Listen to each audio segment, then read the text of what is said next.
បាទជំរាបសួរនិងសួស្តីទៅកាន់ពុកម៉ែបងប្អូនទាំងគ្នាថ្ងៃនេះគឺជាថ្ងៃដាក់ជីបំពន់ទៅលើដំណាំពោតរបស់យើងឃើញថាពោតរបស់យើងល្អមែនតើចំពោះការដាក់ជីនេះគឺយើងធ្វើការដាក់តាមគល់គឺយើងឈរជាឆ្នូតឬក៏ជាចង្អូអញ្ចឹងទៅដើម្បីយើងងាយស្រួលក្នុងការរាយជីទៅតាមរងនីមួយៗផងដែរឃើញថាយើងធ្វើអញ្ចឹងគឺវាងាយស្រួលក្នុងគឺគាត់កំពុងធ្វើការរាយជីទៅតាមកូនស្រែឬក៏រងរបស់យើងផងដែរឃើញថាពោតយើងគឺល្អមែនតើហើយពោតហ្នឹងគឺយើងដាក់ជីបាន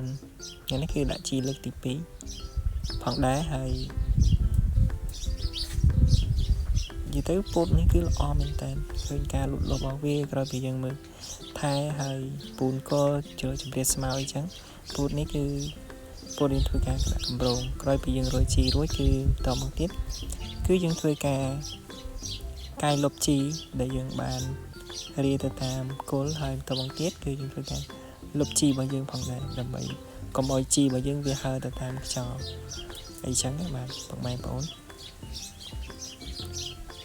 ណែក្រោយពីយើងលុបរួចគឺស្អាតមែនតើ